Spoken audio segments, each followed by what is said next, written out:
हाँ, अगर हमने क्या। ये तो वर्चुअल है, ये हम ट्रेनिंग वास्ते, ट्रेनिंग होने के लिए हम कर सकते हैं, लेकिन ओरिजिनल अगर करना हो तो उसमें हमें रेड बनाना होता है हार्ड डिस्क का। तो वो कैसे बनाते हैं, उसके बारे में थोड़ा सा बता दीजिए। देखो वो एक अलग अभी कॉन्सेप्ट आएगा, क्योंकि अभी देखो हम्म, इसके अगर सर्वर के बेस पे, तो सर्वर में पहला एक है स्टोरेज मैनेजमेंट। हम्म, ठीक है।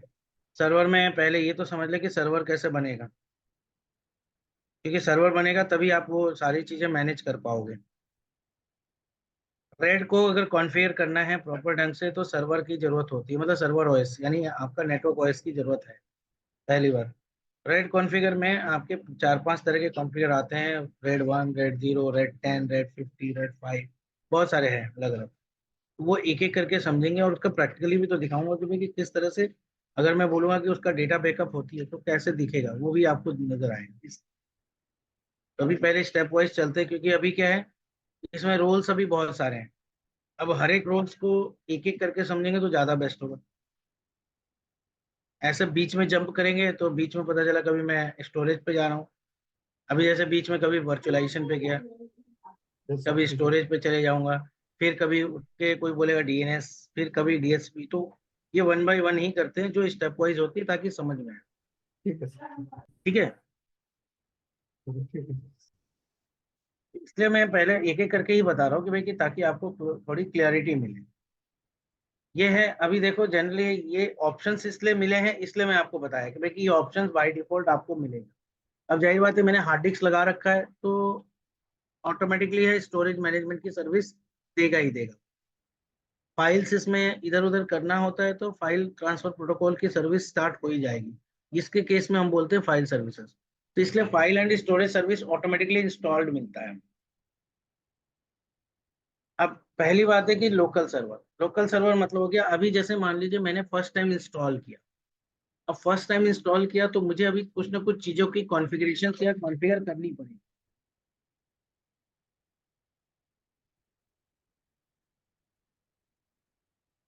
इसलिए बोल रहा हूँ क्योंकि हमने क्या किया, फर्स्ट टाइम इंस्टॉल। तो पहले अभी हम लोग समझते हैं थोड़ा एक और चीज, इसको मैं मिनिमाइज कर लेता हूँ। ये जैसे हमने बताया कि प्री इंस्टॉलेशन में आपको देखना पड़ेगा कि भाई कि आपकी हार्डवेयर रिक्वायरमेंट कंप्लीट हो रही है। तो हमने हार्डवेयर रिक्वायरमेंट चेक कर लिया कि प्री इंस्टॉलेशन है। इसके अलावा आपको थोड़ा ये भी पढ़ना पड़ेगा, new features of Windows server 2022। अब जैसे अगर हम बात करते हैं कि सर्वर 2019, क्योंकि इसका पिछला वर्जन जो है वो 2019 का वर्जन है। तो 2019 में जो चीजें हैं वो तो रहेगी, लेकिन कुछ ना कुछ डिफरेंस आपको नजर आएगा फीचर्स में। मेनली जो फीचर्स में होती है वो होती है अपग्रेड, मतलब अपडेट, सॉरी अपग्रेड नहीं, इट्स अपडेट। कि कोई नया फीचर अपडेट आया, कोई नया एक फंक्शन लेकर आया। तो वो फंक्शन को अगर हम उसी इसमें करते हैं, उसी सर्वर पे, तो ये हो जाता है कि भाई कि आपको कि उसमें ही आपको एक अपडेट की तरह, एक पैच की तरह अपडेट कर दिया। लेकिन जैसा मैंने आपको पहले भी बताया कि जैसे उस केस में जो बताया था, प्रोसेसर के केस में लोगों ने सेलिंग करने के लिए जनरेशन्स बनाए।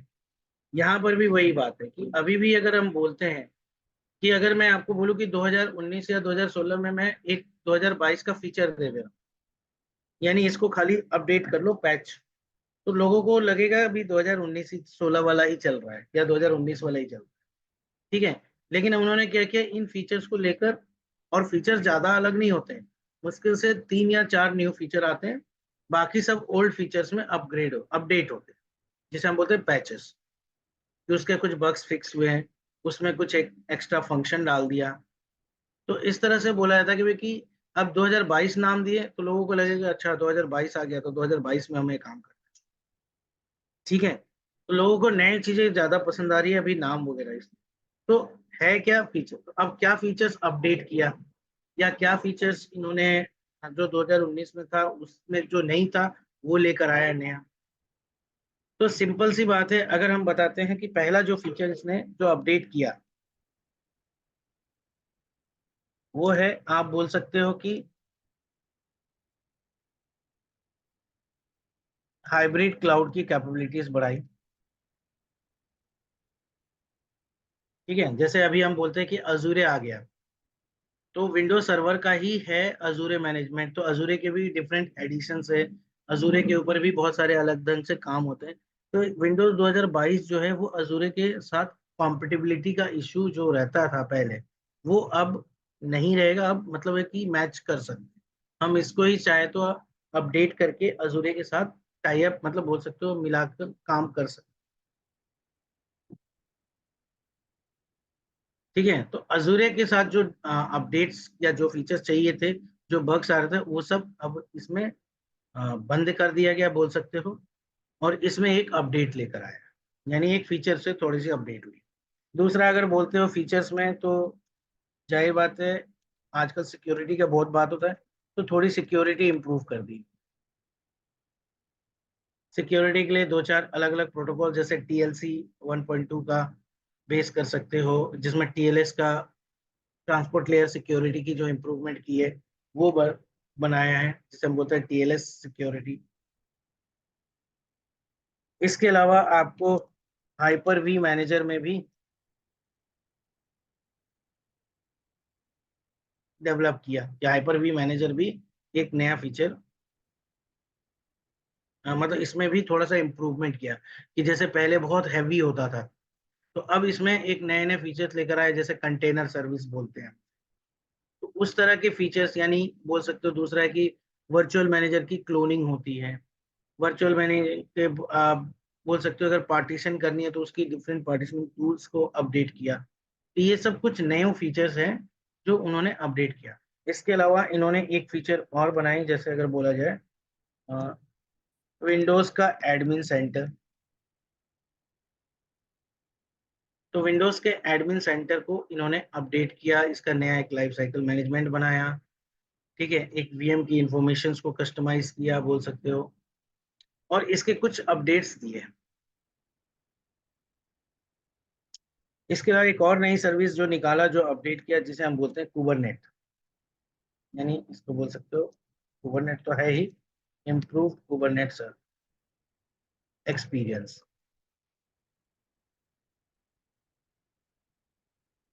इसके ऊपर इन्होंने एक नए नए फीचर्स अपडेट किए।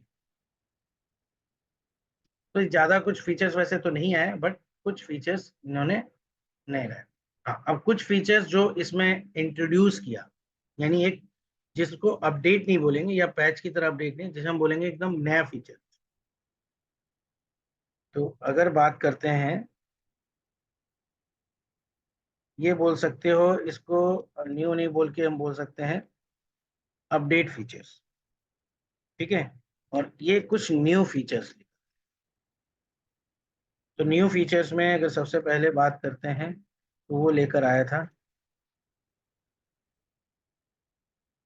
माइक्रोसॉफ्ट का एज क्रोमियम। जैसे पहले क्या था, सबसे पहले था आपका इंटरनेट एक्सप्लोरर ज्यादा का, फिर इंटरनेट एक्सप्लोरर को क्या बनाया, माइक्रोसॉफ्ट एज बनाया, और अब उसी को बना दिया माइक्रोसॉफ्ट एज क्रोमियम। दूसरा एक न्यू फीचर में लेकर आए, उन्होंने बनाया अजूरे हाइब्रिड सेंटर।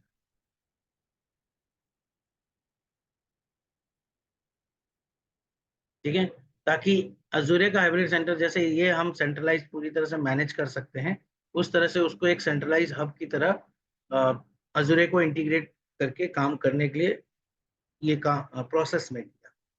तो वो एक तरह का बोल सकते हो कि अब सेंट्रलाइज्ड हब हो गया है अजूरे हाइब्रिड सेंटर को बोलते हैं।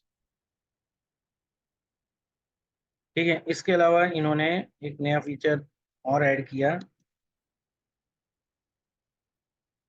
Storage migration service.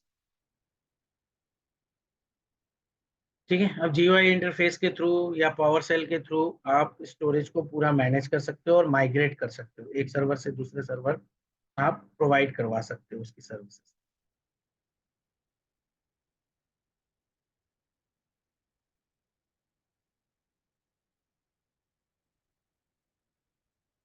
इसके बाद इन्होंने लेकर आया, क्या बोलते हैं हम, कोर सर्वर में सिक्योर्ड कोर सर्वर लिखा है। कोर सर्वर तो था ही पहले से ही, लेकिन इसमें बहुत सारे बोल सकते हो कि इसके फर्मवेयर, इसके ऑपरेटिंग सिस्टम से रिलेटेड चीजें, ये सारी चीजें अपडेट की। और सिक्योरिटी के रूप में जैसे हम बोलते हैं बिटलॉकर वगैरह, तो टीपीएम का इसमें इंटीग्रेट किया प्रॉपर ढंग से, और टीपीएम की मदद से आप सिक्योरिटी बहुत ज्यादा बढ़ा सकते हैं।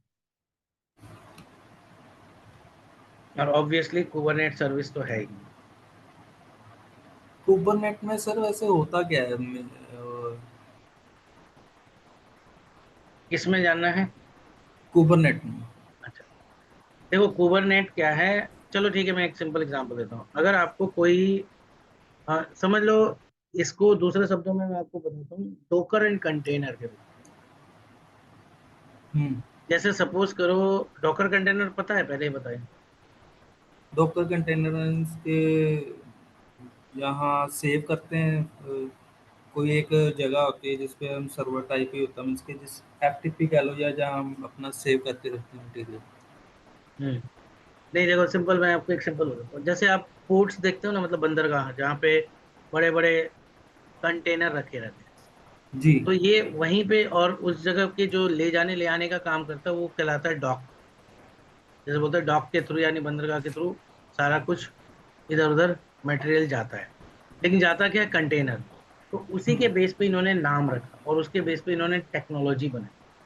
उन्होंने बोला कि भाई कि एक कंटेनर बनाए थे। जैसे कंटेनर में क्या है, एग्जांपल देते हैं। सबसे पहले क्या होता था कि मान लो एक एप्लीकेशन आप इंस्टॉल करना चाहते हो, कोई भी एक्स वाई जेड एप्लीकेशन, लेकिन वो एप्लीकेशन कभी भी अकेले काम नहीं करता।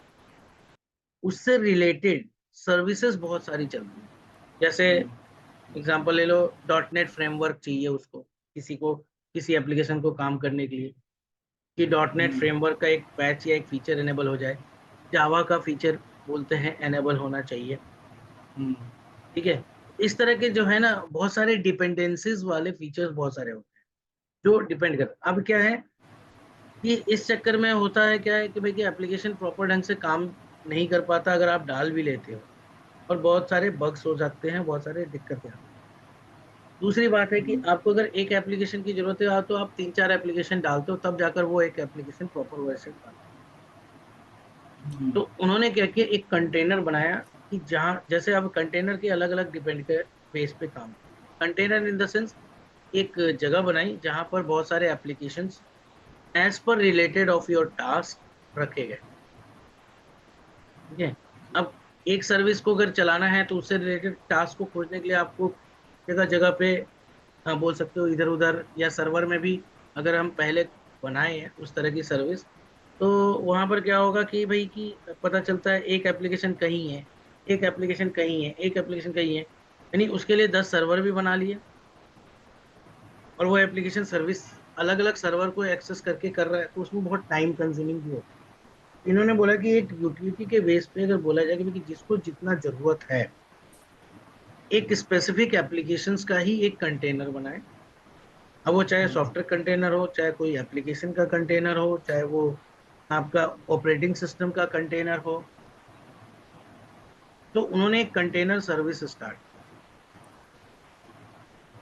की, कि जिसमें अलग अलग बेस पे अलग अलग कंटेनर्स बनाए गए, और जिसको जो जरूरत है सिर्फ वो वही वहां से इंस्टॉल करेगा, और उसके साथ उसकी डिपेंडेंसीज भी मिल जाती। तो अब क्या है, धीरे धीरे वो काम बहुत अच्छा करने लगा। उसी को एक सिस्टम बोला गया है, कंटेनर सिस्टम। ठीक है। और ये भी एक तरह का वर्चुअलाइज्ड एनवायरनमेंट ही है, कोई ऐसा नहीं कि एकदम, और कोई हार्डवेयर, जाहिर बात है हर चीज हार्डवेयर पे ही आता है, बट हम्म। ये भी एक वर्चुअल एनवायरनमेंट के थ्रू करते हैं। यानी ये अब इन कुबरनेट वर्चुअलाइजेशन ही है। हाँ, वर्चुअलाइजेशन। अब इन एप्लीकेशंस को वर्क करने के लिए, यानी कि ले जाने ले आने के लिए जो सर्विस को यूज करते हैं, वो कहते हैं डॉकर टेक्नोलॉजी।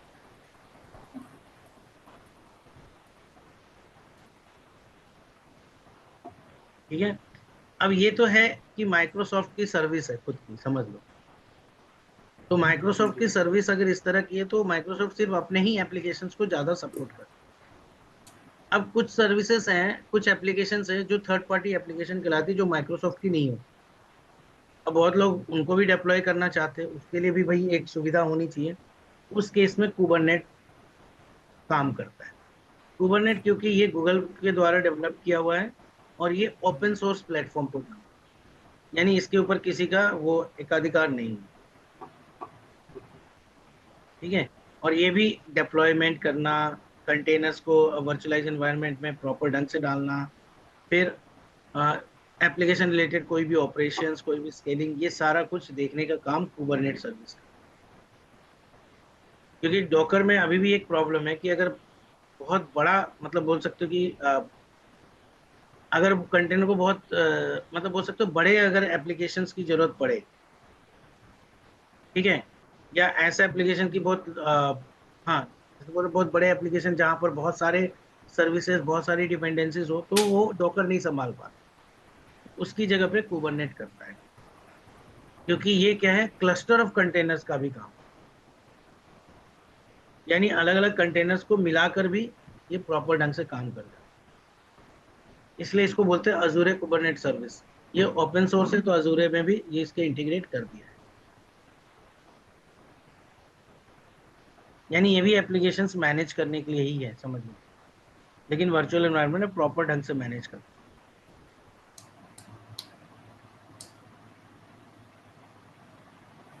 क्लियर हो गया इतना? क्लियर। ठीक। जब थोड़ा सा प्रैक्टिकली भी चलते हैं ना तो समझ में आएगा ज्यादा, राइट। क्योंकि प्रैक्टिकली जब तक नहीं जाएंगे तब तक वो लगेगा कि पता नहीं कैसे होता है, ये हमने देखा है इसलिए। ओके, पहला बात है इंस्टॉलिंग। आई थिंक इंस्टॉलेशन तो लगभग सबको आ जाएगा, इसके राइट। लिए तो कोई दिक्कत है नहीं। इंस्टॉलेशन होने के बाद सबसे पहला काम किया जाता है हमारा पोस्ट इंस्टॉलेशन कॉन्फ़िगरेशन। अगर इंस्टॉलेशन कहीं हो जाती है तो उसके बाद सबसे पहला वर्क होता है पोस्ट इंस्टॉलेशन कॉन्फ़िगरेशन, ठीक है। अब पोस्ट इंस्टॉलेशन कॉन्फ़िगरेशन में क्या कर सकते हैं? तो यानी आपने इंस्टॉलेशन कर दिया तो उसके बाद सबसे पहले काम क्या होते हैं? तो सबसे पहला काम होता है चेंज कंप्यूटर में। सबसे पहला काम आपको करना है कंप्यूटर नाम को चेंज करना है। तो अभी अगर मैं सर्वर पे जाता हूँ, अब यहाँ पर ये देखो लोकल सर्वर पे जाता हूँ, तो लोकल सर्वर पे मुझे यहाँ पे कंप्यूटर नेम कुछ ऑड जैसा लग रहा है, मतलब कुछ अलग। तो इसको क्या करना होता है, एक नॉर्मल नेम में चेंज करना होता है, क्योंकि इसमें ना आगे जो बहुत सारी कॉन्फ़िगरेशंस होती है उसमें एक नॉर्मल नेम चाहिए होता है। अगर यही नाम आप यूज करोगे तो थोड़ा टिपिकल होगा आपके लिए कि बार बार जब अगर लिखना पड़े तो ये थोड़ा लिखना थोड़ा मुसीबत। तो इसको हम क्या करते हैं, चेंज करते हैं। अब चेंज कैसे करना है, कोई बता सकता है? कंप्यूटर नेम कैसे बदलते हैं?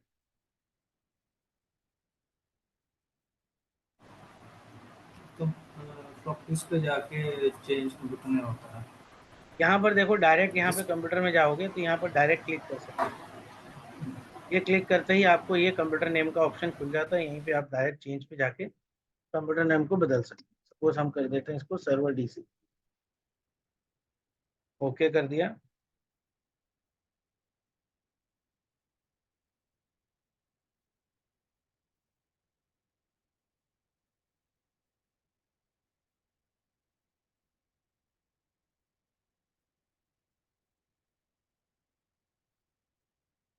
ठीक है, तो ये तो एक सिंपल तरीका है कि भाई कि आपको कंप्यूटर का नाम चेंज करना ही चाहिए सबसे पहले।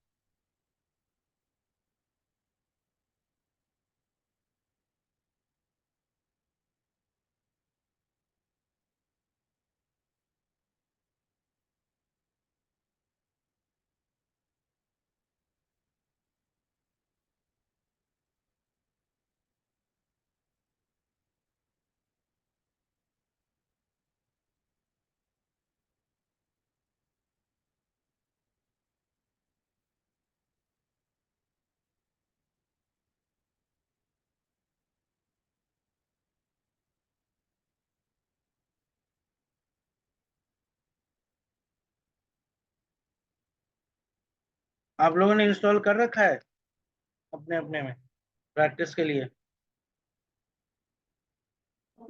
यस सर, मैंने कर रखा है। ठीक जी है, सर। रखे तो बढ़िया है।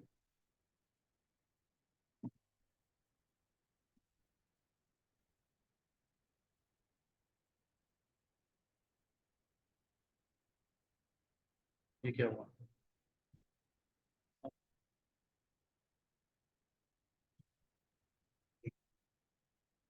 तो सबसे पहला काम आपका करना है कि कंप्यूटर का नाम बदलो। दूसरा काम आपको चाहिए स्टैटिक आईपी एड्रेस, यानी हर एक पीसी को आपको स्टैटिक आईपी एड्रेस प्रोवाइड करवाना है।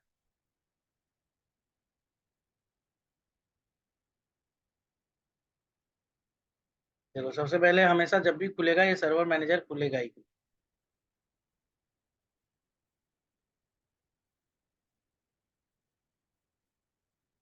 ठीक है। तो इसको बंद करते हैं, don't show this message again. आप लोकल सर्वर पे जाओगे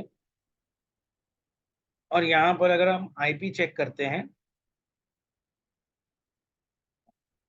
तो अभी क्या बोल रहे हैं, असाइंड बाय डीएचसीपी। तो हमें डीएचसीपी से नहीं चाहिए, हमें इसका आईपी खुद रखना है। हम क्लिक करते हैं,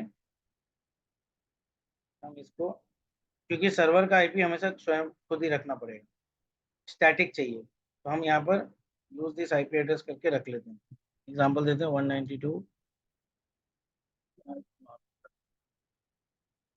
10.1, ठीक है। कुछ भी रख लो, आपको कोई दिक्कत नहीं है। और गेटवे भी यही रहेगा और आपका डीएनएस भी यही रहेगा।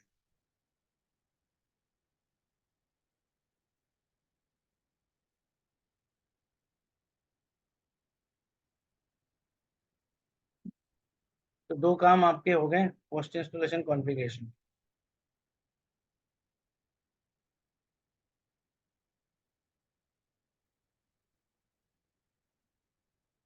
तो आप दोबारा चालू कर लो सर्वर मैनेजर,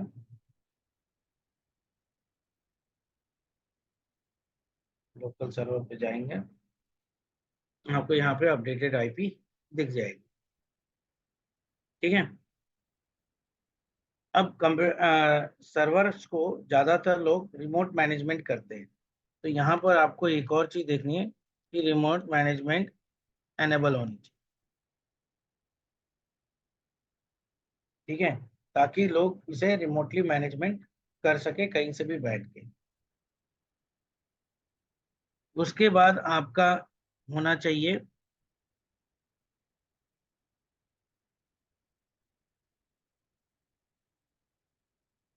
एनेबल फायरवॉल, यानी विंडोज फायरवॉल। फायरवॉल आपका एनेबल मोड में रहना चाहिए और आपको होना चाहिए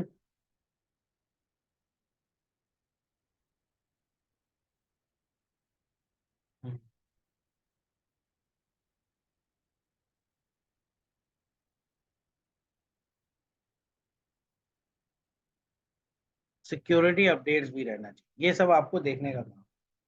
तो अभी आप यहाँ पर देखो कि अगर रिमोट मैनेजमेंट यहाँ पर ऑलरेडी एनेबल्ड है, अगर आपको रिमोट डेस्कटॉप से भी एनेबल करनी है तो आप यहाँ पे एनेबल कर सकते हो, लेकिन ये डिपेंड करता है कि आपका वर्क कैसा है। प्लस आपका विंडोज अपडेट प्रॉपर अपडेट होना चाहिए। फिलहाल अभी ये तो खैर क्रैक्ड वर्जन है, इसलिए कोई इतना जरूरी नहीं है, लेकिन रियल उसमें आपको रियल एनवायरनमेंट में इसको हमेशा अपडेट रखना पड़ेगा। ये कुछ चीजों को देखना रेगुलर का काम, ये सारी चीजें होनी ही चाहिए। अब सर एक बात पूछनी, जैसे आपने कहा अपडेट्स वगैरह, तो हाँ, मतलब कितने टाइम के बाद या मतलब 1 मंथ या 2 मंथ के बाद रीसेट करना चाहिए, क्योंकि इतना इजी तो है नहीं रीसेट करना इसको अपडेट्स को, तो अगर नहीं अपडेट अपडेट करेंगे। तो देखो, पैचेस होते हैं, सिक्योरिटी अपडेट्स रेगुलर आती रहती है, रेगुलर अपडेट होना चाहिए। तो इसका रीसेट भी कोई, तो सर मांगेगा ना? नहीं नहीं रिस्टार्ट नहीं मांगता। सर्वर नहीं मांगता? नहीं, जब तक कि आपका कोई मेजर अपडेट नहीं होगा तब तक रिस्टार्ट नहीं मांगता, ठीक है। ठीक है। जब तक कि कोई मेजर ठीक। अपडेट यानी कोई बड़ा अपडेट वैसा कुछ ना आए तब तक वो रिस्टार्ट नहीं मांगता। तब तक आप ऑप्शनल है आपके पास, आप रिस्टार्ट करना चाहो नहीं करना चाहो वो आप कर देख सकते क्योंकि इतना इजी नहीं है ना सर वो, क्योंकि हो। टाइम भी लग जाता है। हाँ, एक सर्वर पे स्टार्ट होने में कम से कम 20-25 मिनट 30 मिनट, बहुत लोग आधा घंटा 1 घंटा भी लग जाते हैं, अगर उसके ऊपर लोड बिल्कुल। ज्यादा है तो। वही है ना, तभी मैं पूछ रहा था। हम्म, नहीं ठीक हमें, सर, लेकिन आपको ये देखना चाहिए कि आपको अपडेटेड रहना चाहिए जितना हो सके। इसलिए तो बिल्कुल सर, बोलते हैं कि बिल्कुल रीस्टार्ट अगर या कुछ उस तरह का करना होता है तो ऑड आवर्स में किया जाता बिल्कुल सर, बिल्कुल। है। इसीलिए इसीलिए लोग और अपडेट्स करते तो हैं तो ऑड आवर्स में किया जाता है, कभी भी वर्किंग आवर्स में नहीं करते। दिन में तो कोई करता नहीं है। इंडिया के हिसाब से हम्म तो रात को जैसे ज्यादातर इसका जो प्रेफर टाइम है वो दिया जाता है रात हम्म को 1 बजे से लेके 3 बजे के बीच। हम्म। ठीक है। बाकी ठीक है। आपके हिसाब से आपके ऑर्गेनाइजेशन क्या बोलती है किस तरह का करते हैं उसके हिसाब से। वही है। बिल्कुल सर, बिल्कुल। ठीक है। डन। ये तो हो गई, मतलब ये कुछ चीजें हैं जो आपको करना ही करना है। अब ये होने के बाद आपको ये नोटिस करने हैं कि भाई कि इसमें सबसे पहले जानने हैं कि हमारे रोल्स क्या हैं और कितने तरह के रोल्स हो। ये सब कुछ जानना जरूरी है क्योंकि रोल्स क्या है और क्या रोल्स कहलाते हैं, रोल्स होते क्या है, रोल्स किस तरह।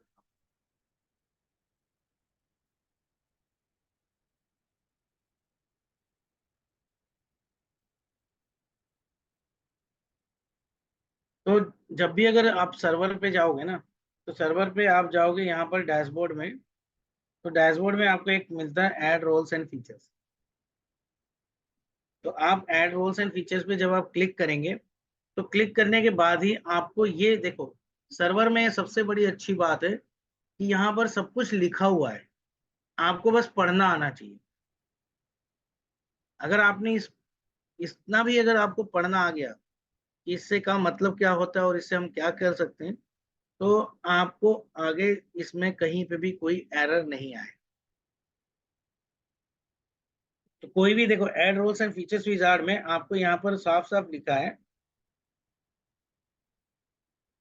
This wizard helps you install roles, role service या उससे रिलेटेड फीचर्स। अब आपको डिटरमाइन करना है कि आपको कौन सा रोल, कौन सा सर्विस या कौन सा फीचर एनेबल करनी है। अब ये डिपेंड करता है अकॉर्डिंग टू द सर्विस। लेकिन बिफोर यू कंटिन्यू, ये 3 टास्क कंटिन्यू करने से पहले कंप्लीट हो जाने चाहिए। सबसे पहला क्या बोलते हैं, administrator account as a strong password, यानी आपके एडमिनिस्ट्रेटर अकाउंट में एक स्ट्रॉन्ग पासवर्ड होना चाहिए। वैसे हम इंस्टॉलेशन के टाइम पे पासवर्ड दे ही देते हैं, लेकिन वो पासवर्ड स्ट्रांग होना चाहिए, कोई नॉर्मल पासवर्ड नहीं होना चाहिए। तो आप लोग में से कुछ बताइए कि एक स्ट्रांग पासवर्ड किसको बोलते हैं।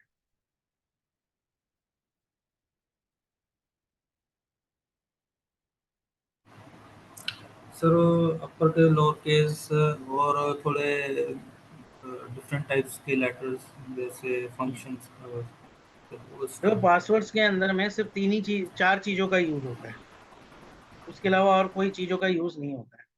अगर हम ध्यान देंगे तो पासवर्ड्स में सिर्फ 4 चीजें को यूज की जाती है। एक बोलते हैं अपर,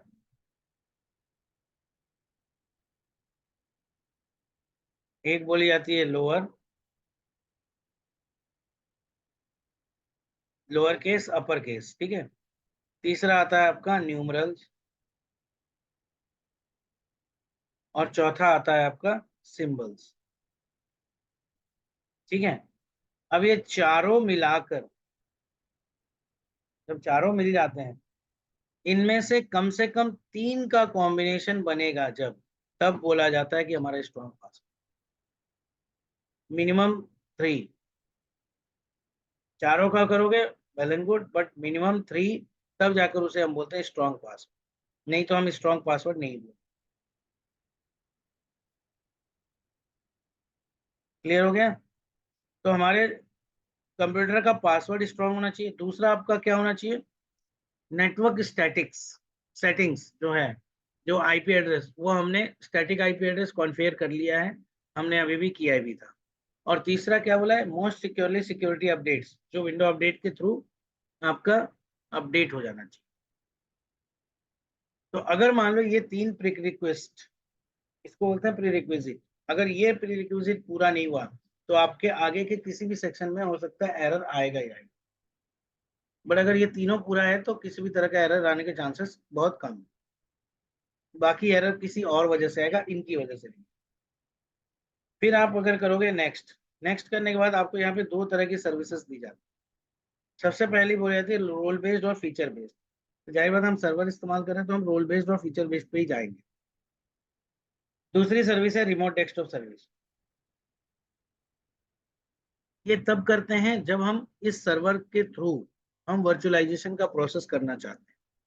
तो वर्चुअल डेस्कटॉप इंफ्रास्ट्रक्चर उसको बोलते हैं। उसके थ्रू है वर्चुअल मशीन बनाने के लिए हम जो वर्चुअल इंफ्रास्ट्रक्चर देते हैं जैसे VMware देता है। तो अगर उस तरह की सर्विसेज को इस्तेमाल करनी है तब हम इस्तेमाल करेंगे remote desktop services installation. But फिलहाल हमें करना है रोल बेस्ड और फीचर बेस्ड।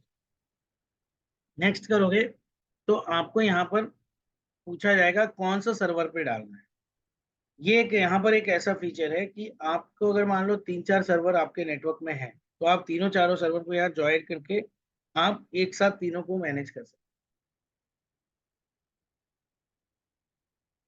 यानी आपको बार बार उसके सर्वर पे जाने की जरूरत नहीं है, आप यहीं से बैठे बैठे मैनेज कर सकते हो दूसरे सर्वर से।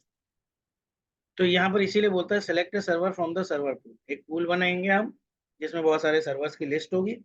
आप उन सर्वर में से जिस सर्वर पे आपको करना है काम आप उस सर्वर को सेलेक्ट करके आगे बढ़ सकते हो। फिलहाल हमारे पास एक ही सर्वर है तो हम एक ही सर्वर को यूज कर रहे हैं, सर्वर DC।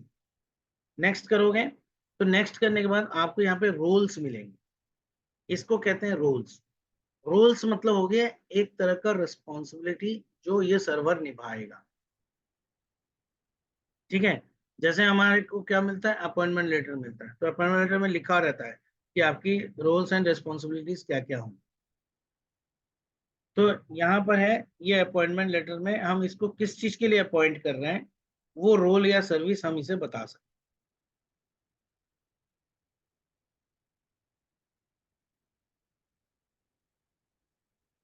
ठीक है, अब ये टोटल अगर पूछा जाए कि कितने रोल्स और सर्विस है 2022 में, तो there are 20 roles and service.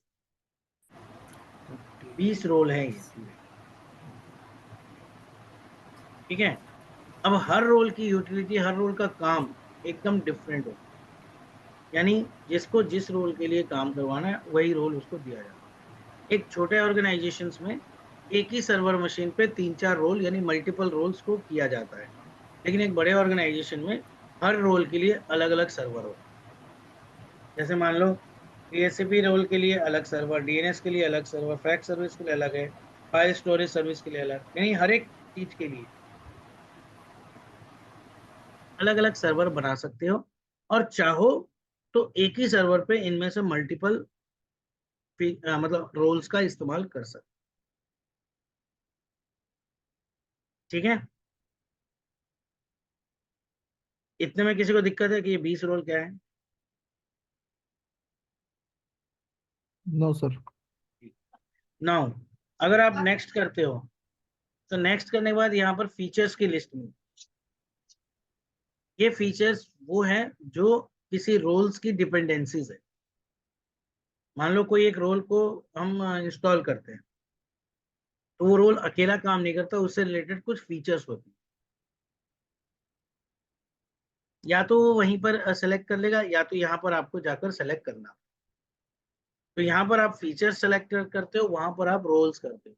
Roles आपके 20 होते हैं, ये अप्रोक्स 42 होते हैं। यहाँ पर 42 फीचर्स।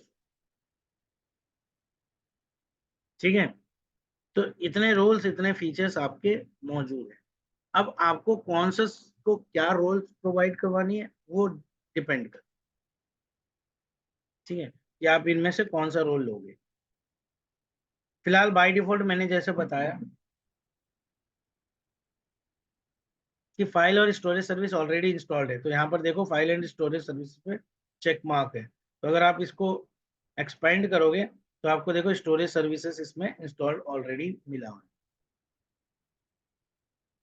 ठीक है, स्टोरेज सर्विस पूरी तरह से इंस्टॉल्ड है। फाइल से रिलेटेड अभी कोई सर्विसेज इंस्टॉल नहीं है बट स्टोरेज सर्विस इंस्टॉल्ड है। इसीलिए जब आप इस पर क्लिक करते हो, मैं इसको हटाता हूँ,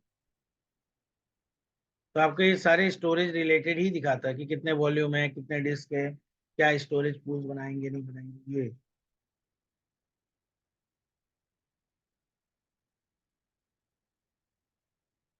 क्लियर हो गया? ये हो गई आपकी रोल। सर जैसे ये हम अभी अनलाइसेंस प्रोडक्ट यूज कर रहे हैं, तो इसको हम क्रैक करके कर सकते हैं। क्रैक करके आप यूज करो, यूज करने में कोई दिक्कत थोड़ी है। क्रैक करके मतलब वो कीजन वगैरह यूज करके हो सकता है। हाँ, कीजन वगैरह यूज कर, अब लोग प्रैक्टिस के लिए तो वही करते हैं। हम्म लेकिन ऑर्गेनाइजेशन में क्यों लाइसेंस इस्तेमाल होता है? पहला रीजन है कि कहीं पे अगर जिसको कहते हैं, अगर मान लो रेड पड़ा, तो उस केस में हम्म पूरी कंपनी सील हो जाएगी। हम्म ठीक है, इस केस में के लिए अब लोग घरों में जो इस्तेमाल करते हैं लैपटॉप डेस्कटॉप में, क्या उनको वो रखते हैं क्या ओरिजिनल? वो तो परचेज ही नहीं करते। हम्म नहीं, जैसे एक न्यू लैपटॉप लेते हैं तो विंडोज तो वैसे जेन्युइन ही होती है, वो चीज तो ओके होती है ना, उसमें तो कोई इशू नहीं। क्या देता है आपको? एक होम एडिशन। नहीं सर, प्रो भी आता है। तो प्रो के लिए आपकी कॉस्टिंग बढ़ जाती है। वो तो एग्री कर रहा हूँ आपसे, बट अगर जैसे लैपटॉप लेते हैं तो वो बोलते हैं कि जेन्युइन है विंडो, तो 10 प्रो ही होती है उसमें। नहीं, 10 प्रो नहीं होती है। अगर वो देते हैं हमेशा विंडोज 10 का होम एडिशन। अगर आपको प्रो लेनी होती है तो आप बोलते हो कि मेरे को प्रो दे दो, तो फिर वो उसकी कॉस्टिंग, मान लो एग्जांपल दे रहा हूं कि एक लैपटॉप की कॉस्टिंग 30,000 है। जनरली वो होम एडिशन पे जब देते हैं तो वो 33 में देते हैं।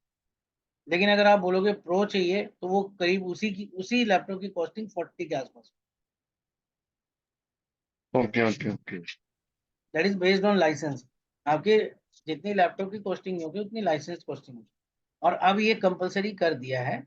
अगर मैं बोलूँ कुछ साल पहले तक आपको ये जो लैपटॉप लोग खरीदते थे तो वो दो बेस पे खरीदते, या तो लाइसेंस्ड वाला विंडो चाहिए है, या लोग बोल देते थे कि हमें डॉस दे दो, और फिर किसी और से वो विंडो डलवा लेते थे जो उनको चाहिए।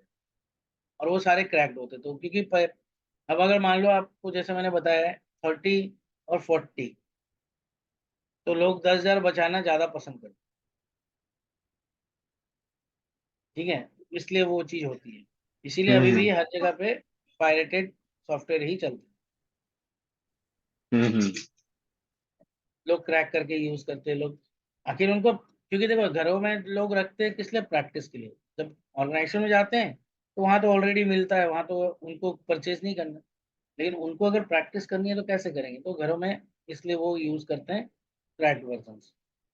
और कंपनी कोई अगर घर में रेड करेगा तो उसको उतना प्रॉफिट है ही नहीं रेड करने का, क्योंकि कंपनी में उसे मिलेंगे 500,000 पीसी। और पर पीसी पे अगर वो मिनिमम भी अगर 20,000 का भी अगर रेड करता है, तो हिसाब लगा लो कि कितनी कॉस्टिंग उसको फायदा है। घर में आएगा तो ज़्यादा से ज़्यादा क्या बोलोगे? लो भैया तुम लैपटॉप ही ले जाओ, कि जितना का लैपटॉप में उतना का तुम चार्ज लगाओ। वही चीज़ आ जाती है। इसलिए वो घरों पे रेड नहीं होते, या छोटी जगहों पर रेड नहीं करते, क्योंकि उनकी मिनिमम रेट कॉस्टिंग भी है 4 लाख।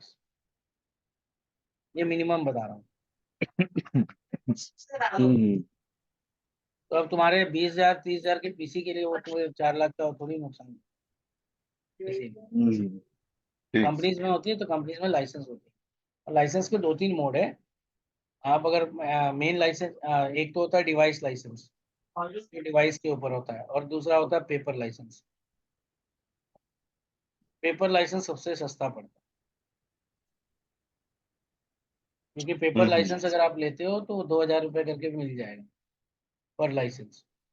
लेकिन अगर वही डिवाइस के बेस पे लोगे डायरेक्ट, ओईएम बेस्ड, तो वो आपको करीब करीब मिल जाएगा 10,000 पर पीसी। तो कहाँ 8,000 बच सर गए? सर ये इनमें जो दो डिफरेंस क्या है? डिवाइस बेस और पेपर लाइसेंस होते सेम देखो ही है या ओईएम अलग बेस्ड है? जो आजकल जो आ रहे हैं सारे ओईएम आ रहे हैं। यानी आप डिवाइस खरीदते तो उसके साथ ही वो दे देते, भले होम एडिशन दे।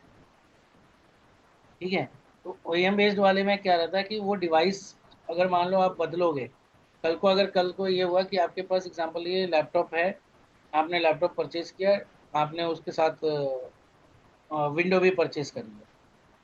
ठीक है, अब उसमें क्या हुआ कि अगर आपका विंडो खराब हो गया, सॉरी विंडो खराब हो गया, डिवाइस खराब हो गया, यानी हार्डवेयर पूरा उसका खत्म, आपने सोचा कि चलो ठीक है मदरबोर्ड खराब हो गया, नया मदरबोर्ड डलो।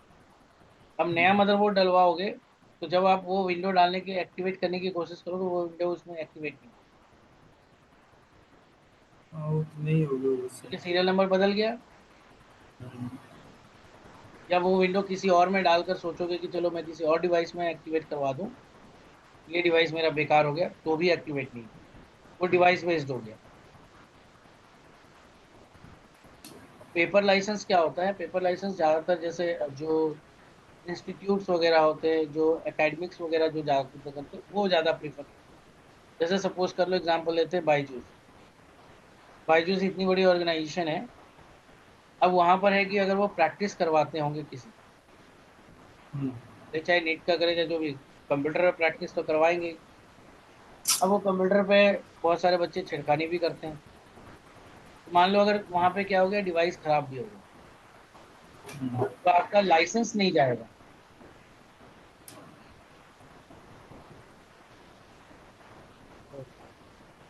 तो उस पे क्या नया डिवाइस लगा के हम वो हाँ, लाइसेंस वहां नया पे डिवाइस, यूज कर क्योंकि सकते वो लाइसेंस आपके पेपर में होता है, लिखित हुए, कि आपके हैं। पास इतने मतलब मान लो आपने 100 पीसी के लिए लिया, तो बोलेगा ठीक है 100 पीसी का लाइसेंस आपको दे दी। वो एक ही की काम करेगी 100 पीसी। हाँ, जो हाँ, पेपर दिया है, एक ही की काम एक करेगी सेकंड। 100 पीसी।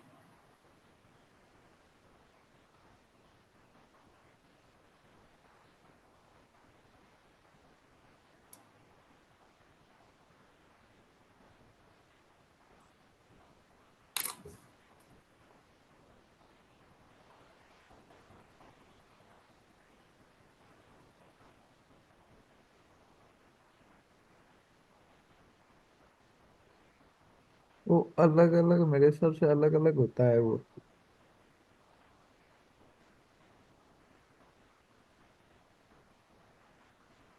5 मिनट का ब्रेक ले लो, उसके बाद में कर। ओके।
Okay, welcome back.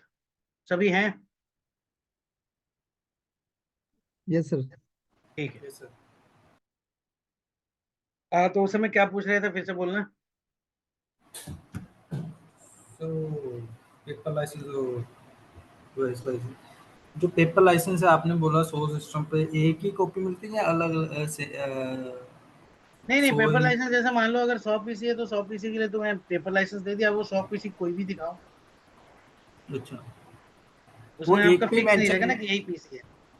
नहीं अच्छा किसी पे भी, ठीक है। हाँ, मान लो अगर कल को अगर आपके पास जैसे पीसी खराब भी हो गया, कोई बात नहीं, हम्म, आप 100 पीसी से ज्यादा नहीं रख सकते, बस ये है। 100 पीसेस हो गया। तो बेटर कौन सा रहता है वैसे देने में? देखो बैटर तो दोनों ही है, लेकिन डिपेंड करता है कि क्या सर्विस है। ऑर्गेनाइजेशंस वगैरह जहाँ पे रेगुलर यूज होना है तो उसके लिए तो भैया ओईएम बेस्ट है। लेकिन जैसे इंस्टीट्यूट वगैरह है जहाँ पर खराब ज्यादा होते हैं, बहुत जल्दी होते हैं, वहाँ के लिए ओईएम इज नॉट बेस्ट। तो कैल क्या चीज होती है सर, कैल जो होते हैं? वो भी लाइसेंस का ही सर्वर है, यानी एक सर्वर जो लाइसेंसिंग सर्विसेज प्रोवाइड करता है। आजकल क्या है, लाइसेंस का जो भी सिस्टम है सारा ऑनलाइन है, यानी हम्म, आप ऑनलाइन पे जाइए, लाइसेंस परचेज कीजिए, आपका लाइसेंस अवेलेबल हो जाएगा। नहीं जो कैल होता है पर्टिकुलर मीन्स ओईएम बेस्ड होता है कि वो अलग पेपर लाइसेंस की तरह ही होता नहीं नहीं, ओईएम बेस्ड होता है, वो पेपर है? लाइसेंस नहीं। ओके। उसके लिए आपको एक सर्वर बनता है, जिस सर्वर के बेस पे लाइसेंस की, कि आपके पास कितने डिवाइस है उसके बेस पे लाइसेंस होता है।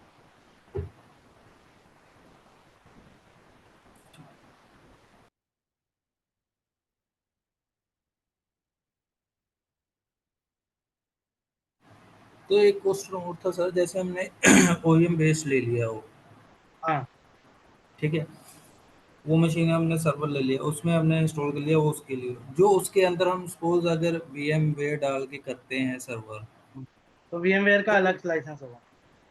अच्छा वो वीएम वेयर, तो उसके वीएम वेयर के अंदर हम जब डालेंगे क्या बोलते हैं ओएस वगैरह जो जो भी सर्वर डालते हैं, उसको हम्म, मीन्स के एक्टिवेशन करने के लिए कौन सा फिर लाइसेंस यूज होगा वो? वो VMware बेस्ड लाइसेंस मिलता है। ओके। वो आपको वैसा लाइसेंस नहीं मिलेगा, ना डिवाइस ना वो VMware बेस्ड लाइसेंस मिलेगा। जो आजकल जैसे देखो, क्लाउड सर्विस में सबसे बड़ा फायदा लोगों को क्या लगता है, क्लाउड सर्विस में सबसे बड़ा फायदा एक और चीज है कि उसमें आपको सिर्फ पे करनी है, आपको मशीन मिल जाएगी, आपको सर्विस मिल जाएगी, आपको ओएस मिल जाएगा। ओएस की लाइसेंस की टेंशन नहीं है आपको, क्योंकि सारा कुछ जो आपको प्रोवाइड करवा रहा है सर्विस, हम्म, उसकी टेंशन है। तो क्लाउड बेस्ड पे इसलिए फायदा है। तो लोग अभी क्या कर रहे हैं कि जैसे माइक्रोसॉफ्ट सोच रहा है मैं अजूरे पे ही जाऊं, माइक्रोसॉफ्ट अजूरे सर्विस प्रोवाइड करवा रहा है आपका। जैसे अमेजन वेब सर्विसेज पे भी वही चल रहा है, उसमें आप बोलोगे कि मुझे ये ओएस का चाहिए तो वो मिल जाएगा, दैट इज क्लाउड बेस्ड। तो क्लाउड इसीलिए ज्यादा फायदेमंद है। इस ये नॉर्मल, अगर आप अपना सर्वर स्टार्ट करोगे तो लाइसेंस भी आपको मैनेज करना है, हम्म, यानी लाइसेंस का कॉस्टिंग भी आपको मैनेज करना है, प्रोडक्ट की भी कॉस्टिंग आपको मैनेज करनी है, डिवाइस की कॉस्टिंग भी आपको ही मैनेज करनी है, उसको मैनेज करने वाला जो कोई एडमिन चाहिए उसको भी मैनेज, उसकी भी आपको ही पे करना है। मतलब इसमें कॉस्टिंग बहुत ज्यादा हो जाती है।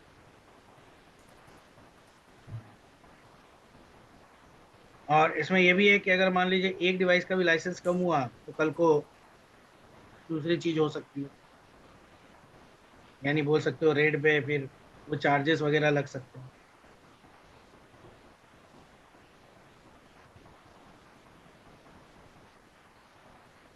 ठीक है, तो मैं लाइसेंस का एक पूरा बता दूंगा अभी कि भाई ठीक है लाइसेंस में कितने तरह के लाइसेंस और कौन कौन से लाइसेंस और कौन सा लाइसेंस आप यूज। Sir, okay. ठीक है, फिलहाल वो टॉपिक नहीं है। ठीक है, चलो ठीक है, अभी यहाँ पर आते हैं वापस। अब हमें क्या करना है, हमें बनाना है सर्वर पहले। कम से कम एक सर्वर कैसे बनता है या किस तरह से बनता है ये आपको पता होना चाहिए। ठीक है, अब बेसिकली जो है सबसे पहले जो सर्वर बनाई जाती है वो बनाई जाती है कि इस कंप्यूटर को, जिस कंप्यूटर में भी आपने ये ऑपरेटिंग सिस्टम डाला है, तो सबसे पहले रिक्वायरमेंट ऑपरेटिंग सिस्टम। बट ये ऑपरेटिंग सिस्टम डालने से ये सर्वर नहीं हो गया, क्योंकि ये देखो यहाँ पर अभी भी ये वर्क ग्रुप में बेस पे काम कर रहे हैं। तो हम इसे दो बेस पे, मैंने आपको बताया था, एक कंट्रोलर और एक मेंबर्स। तो सबसे पहले हमें कंट्रोलर बनाना सीखना है कि डोमेन कंट्रोलर कैसे बने। तो अगर मैं इस पीसी को डोमेन कंट्रोलर बनाना चाहता हूँ, तो मुझे एक रोल चाहिए होगा जिस रोल की मदद से मैं ये डोमेन कंट्रोलर बना पाऊँ।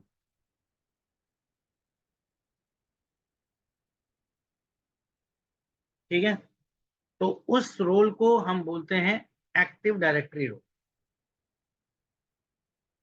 जिसे पूरा नाम बोला जाता है एक्टिव डायरेक्टरी डोमेन सर्विस, यानी एडीडीएस की रोल। अब एडीडीएस की रोल से पहले हम ये देख लें कि एडीडीएस के पहले क्या हो सकता है और एडीडीएस के बाद क्या क्या हो, या क्या क्या चीजें चेंज आएंगी। ठीक है, हमें ये भी देखना होना चाहिए। तो सबसे पहले इसमें अगर हम कुछ पांच चीजें बताऊंगा कि भाई जिसको आपको देखकर, जैसे कभी कभी क्या होता है कंपनी में, जब इंटरव्यू के टाइम पे एक टेस्ट में ये भी पूछते हैं, कोई कोई जो आपके टीम लीडर या होते हैं, तो कभी कभार ये पूछ लेते हैं, क्या पूछ लेते हैं कि भाई कि एक सर्वर, मान लो दो सर्वर है, ये भी सर्वर ओएस है, एक और सर्वर ओएस डाल, और एक को मैंने कंट्रोलर बना रखा है, एक को मेंबर। तो आप कैसे डिफाइन करोगे कि कौन कंट्रोलर है कौन मेंबर? कोई है तरीका जिससे जान पाए कि भाई कि कौन कंट्रोलर है और कौन मेंबर है? मान लो दो कंप्यूटर मैंने डाला, दोनों में विंडोज सर्वर ही डाला। ठीक है, मान के चलो एक कंप्यूटर, दो कंप्यूटर, इसमें भी सर्वर ओएस डाला और इसमें भी सर्वर ओएस ही डाल दिया।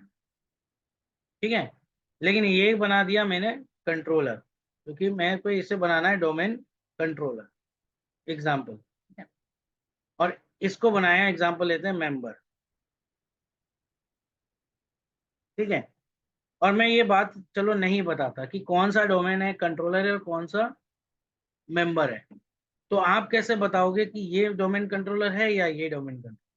कैसे आइडेंटिफाई करोगे?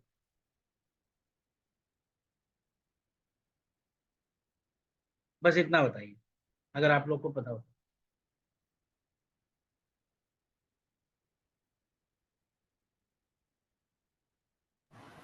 फिर उसके सर्विस ऑफ जो इंस्टॉल उस पे वो देख के पता चल जाएगा कि ये डोमेन कंट्रोलर है। क्या अगर मैं आपको बोलूं एडीडीएस, या जो बोलते हो कि रोल्स वगैरह है, तो कौन सा रोल? मान लो एडीडीएस रोल है, दोनों में डाल दिया मैंने एडीडीएस, और एक को मेंबर बनाया एक को कंट्रोल बनाया, तब कैसे पता? सर सर जैसे हमने सपोज हमने एक अपना जो डोमेन बनाया सपोज एक डॉट कॉम के नाम से, सपोज आगे कुछ भी x y z dot com कर दिया। कोई एक ऐसा तरीका जिससे एकदम इजीली कॉन्फिडेंटली बोल सको कि हाँ ये सर, या ये कंट्रोलर है और ये मेंबर है। वो सर तो फिर जब सर डोमेन वन जब बाय वन। ज्वाइन कराए वर्क ग्रुप और डोमेन में होगा फिर। नहीं नहीं, दोनों ही डोमेन में आएगा, क्योंकि मेंबर बनेगा तो डोमेन हो जाएगा। सर जहाँ हम करते हैं इसमें, जहाँ पे आता है हमारा नेम वगैरह आता है, सारा यूजर का नाम आता है, जहाँ पे डोमेन वगैरह बनता है, तो वहाँ पे एक सेटिंग होती है जहाँ पे लिखा होता है डीएस, और जो हमारा प्राइमरी डोमेन होता है और जो सेकेंडरी डोमेन होता है उसका वहाँ पर पूरा मेंशन किया होता है। ओके, ठीक है, मैं 2 मिनट होगा, एक सेकंड, एक कॉल।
चलिए ठीक है, मैं आपको बताता हूँ 3-4 चीजें, उससे आपको पता चल जाएगा कि भाई किस तरह से हम आइडेंटिफाई कर सकते हैं सर्वर है या क्लाइंट है। वैसे एक कमांड से भी डायरेक्ट हो सकती है, लेकिन फिर भी मैं आपको 3-4 चीजें बताता हूँ, ताकि क्योंकि दोनों में आप 3-4 चीजें देखोगे तो आपको इजीली समझ में आ जाएगा। फिलहाल आप नोट करो, पहला चीज है कि आपको ये वर्क ग्रुप देखना है कि वर्क ग्रुप की जगह डोमेन होना चाहिए। सबसे पहला चेंज, ये पहला चेंज आपको देखना है, वर्क ग्रुप की जगह डोमेन होना चाहिए। लेकिन ये जरूरी नहीं कि वर्क ग्रुप की जगह डोमेन हो तो इसका मतलब ये सर्वर है, ये कंट्रोलर है। कंट्रोलर तब भी नहीं है।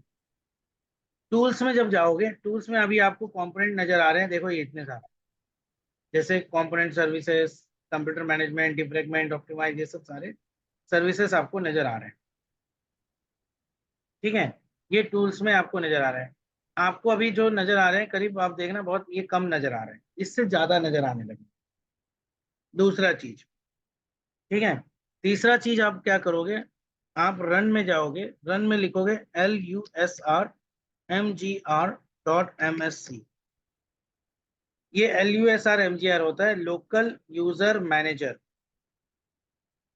ठीक है, लोकल यूजर मैनेजर। और MSC होता है माइक्रोसॉफ्ट कंसोल, यानी एक कंसोल खोल के देगा जो लोकल यूजर का मैनेजमेंट हम करते हैं।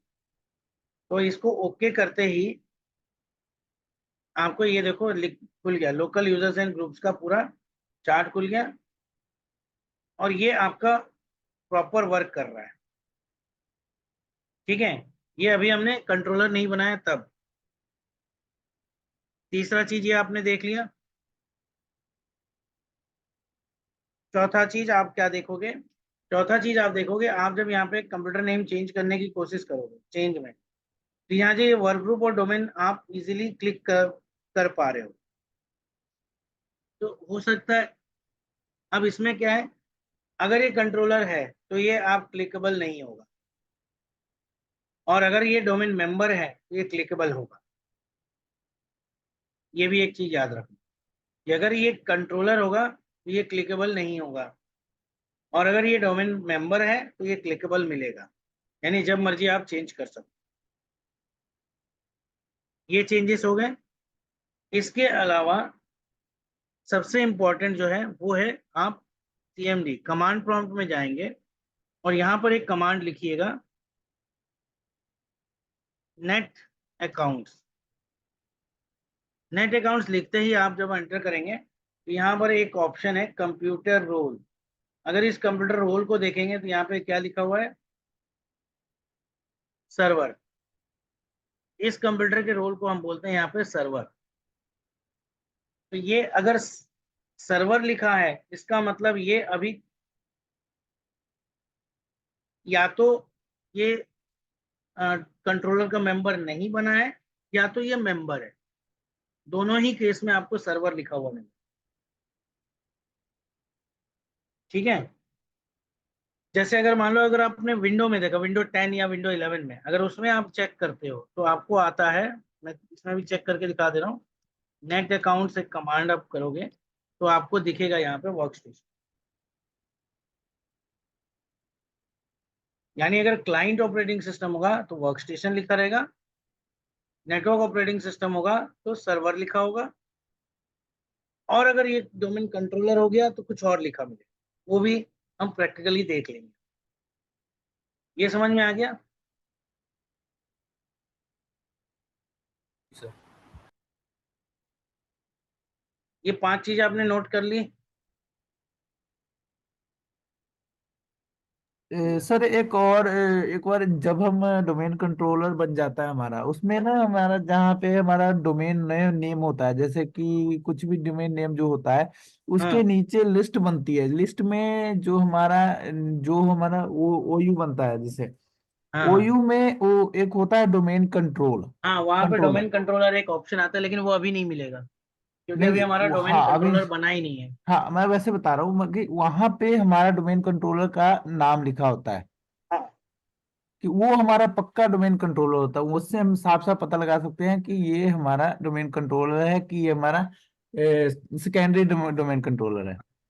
या तो उससे कर सकते हो, सबसे बेस्ट तरीका है आप कमांड चला दो।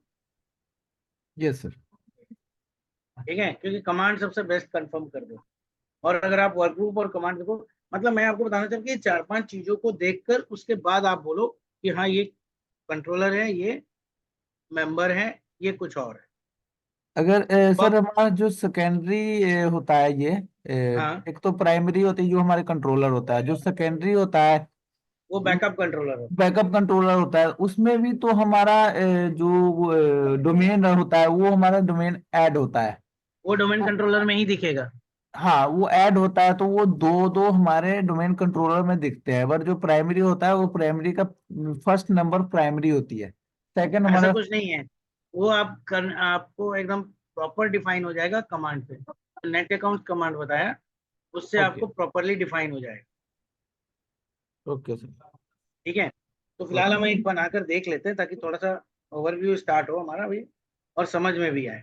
तो ठीक है अब सर। अगर मान लो इसको बनाने के लिए हमें जिस रोल की जरूरत होती है वो रोल है एडीडीएस। अब एडीडीएस के लिए क्या करोगे, आप जाओगे, आप चाहो तो यहाँ से भी ऐड कर सकते हो, मैनेज करके ऐड रोल्स एंड फीचर्स, और चाहो तो डैशबोर्ड में जाके भी ले सकते हो। तो अगर हम ऐड रोल्स फीचर्स करेंगे तो यही आया। नेक्स्ट किया, roles based and feature based. Next किया, ये हमारा सर्वर है। नेक्स्ट करते हैं। अब यहाँ से हमारे रोल में जो रोल लेनी है, हमें लेनी है ये वाली एक्टिव डायरेक्टरी डोमेन सर्विसेज। इस रोल को हम क्या करेंगे, यहाँ पे सेलेक्ट करेंगे। अब ये डिपेंडेंसीज जो होते हैं ना, जो बोला था फीचर्स, ये बोलेगा ये सारे फीचर्स अपने आप ऐड कर लेगा। हमें खाली यहाँ पे क्लिक कर देना है ऐड फीचर्स। ऐड फीचर्स होने के बाद हम क्या करेंगे, नेक्स्ट करेंगे। नेक्स्ट करने के बाद ये फीचर्स ऑलरेडी उसने ऐड कर लिया, तो हमें कुछ यहाँ पे करना नहीं है, हम डायरेक्ट नेक्स्ट करें। और फिर ये एक्टिव डायरेक्टरी के बारे में बताएगा कि एक्टिव डायरेक्टरी करता क्या है। तो उसके बारे में हम थोड़ा बाद में पढ़ते हैं, पहले ये एक प्रैक्टिकली थोड़ा समझ में आए तो ज़्यादा बेस्ट, जो सर्वर और उसके बीच में डिफरेंस भी बता। तो अब क्या करते हैं, हम करते हैं नेक्स्ट। नेक्स्ट करने के बाद ये बोलेगा कि भाई कि ये सर्वर हमें, ये सॉरी, ये रोल और ये फीचर्स ये इंस्टॉल्ड होंगे। हम खाली सिंपल करते हैं इंस्टॉल। ठीक है, लेकिन अगर मान लो इसको पावर सेल या आप कमांड से करना चाहते हो तो आप इसकी कॉन्फ़िगरेशन सेटिंग्स को सेव कर सकते, एक्सएमएल में सेव हो जाएगा। फिलहाल हम करते हैं इंस्टॉल करते हैं। अब ये इंस्टॉलेशन हो रही है। अब देखोगे इंस्टॉलेशन होने के बाद क्या फर्क नजर आए।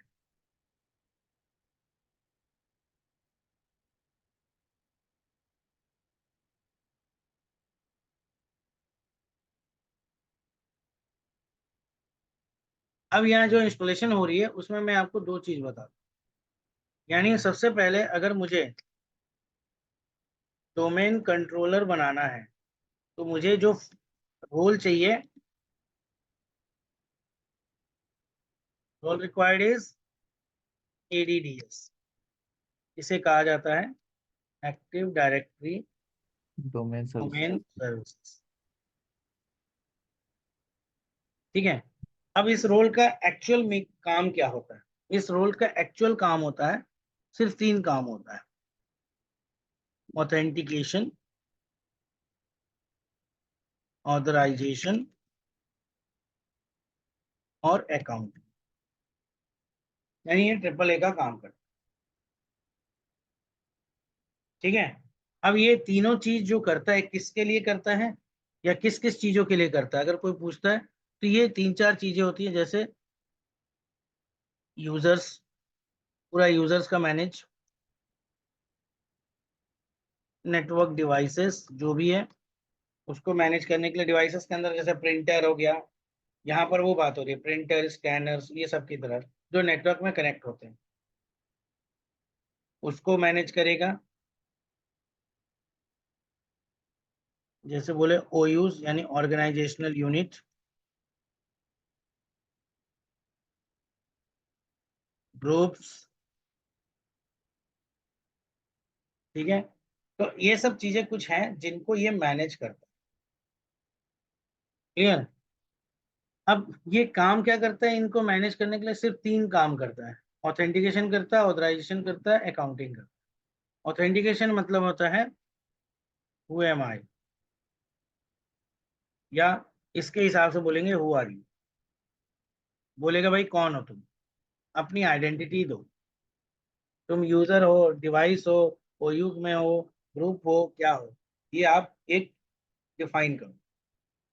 डिफाइन करने के बाद फिर बोलते हो, दूसरा क्वेश्चन इसका रहता है व्हाई आर यू हेयर,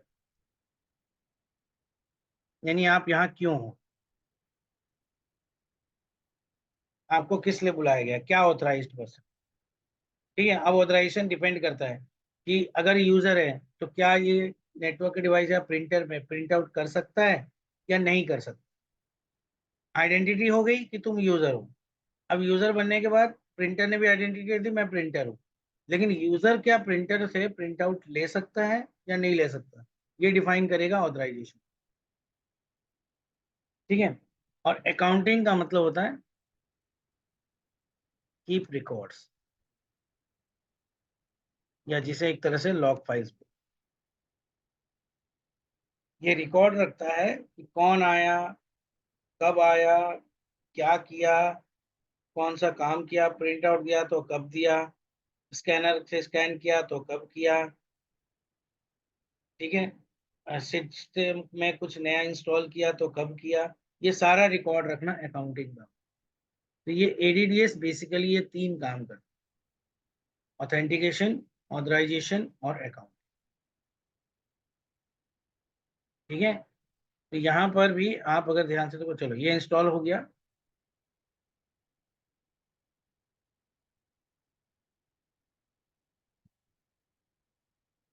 ठीक है, ये इंस्टॉल हो गया तो हम इसे कर देते हैं क्लोज। ठीक, अब देखो इंस्टॉल होने के बाद क्या चेंज आई, वर्क ग्रुप का वर्क ग्रुप ही रह गया, लेकिन टूल्स में आप देखो बहुत सारे चेंजेस हैं। यहाँ active active administrative center, domain centers, windows power shell, site service, users and computers, ADSI edit, ये सब नए नए चीजें आई। ग्रुप पॉलिसी मैनेजमेंट ने आया। ठीक है, तो यहाँ पर देखोगे कि कुछ चेंजेस हुए जब हमने सिर्फ रोल डाला, और अभी हमने इसे कंट्रोलर बनाया है या बना दिया या नहीं बनाया। सर अभी इसमें अभी वो जहाँ येलो टिक है वहां से अभी हमने सर्विसेज करनी है अभी।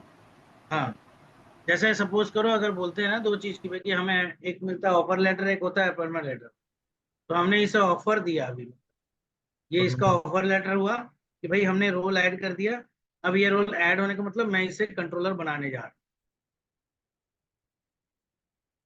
अगर ये रोल, तो कंट्रोलर बनाने के लिए सबसे फर्स्ट स्टेप है कि आपका रोल ऐड करना।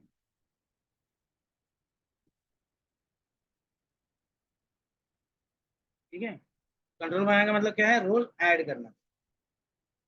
अब रोल ऐड होने के बाद जैसे ही रोल ऐड हो जाता है ना, तो यहाँ पर देखो आपको साइड में पहले ये चार ऑप्शन थे, अब ये एडीडीएस बोल के एक एक्स्ट्रा ऑप्शन। अब इस एडीडीएस पे जब हम क्लिक करेंगे तो यहाँ पर देखो ऊपर में लिखा हुआ भी आ रहा है, configuration required for active directory domain server at server DC, यानी इसके लिए कॉन्फ़िगरेशन रिक्वायरमेंट। तो अब हम क्या करेंगे, कॉन्फ़िगरेशन करें। अब एडीडीएस का मतलब तो समझ में आ गया कि एडीडीएस क्या करता है। देखो अगर मैं बोलूँ यहाँ पे भी अगर हम पढ़ेंगे ना, एग्जाम्पल लेता हूँ, add roles and features, next.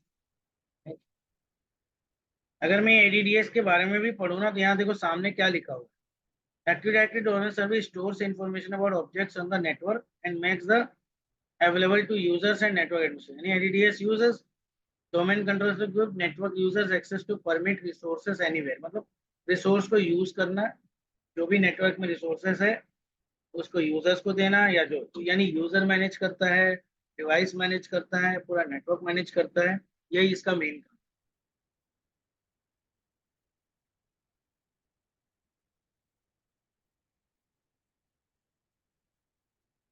ठीक है, तो अब हमें क्या करना है, हमें एडीडीएस को कॉन्फ़िगर करना है। कॉन्फ़िगर करने के लिए आप कैसे, सॉरी, हाँ अभी हमने खाली रोल ऐड किया, अब हम करेंगे इसे कॉन्फ़िगर, यानी ये कॉन्फ़िगर करने का मतलब इसे हम सर्वर बना देंगे।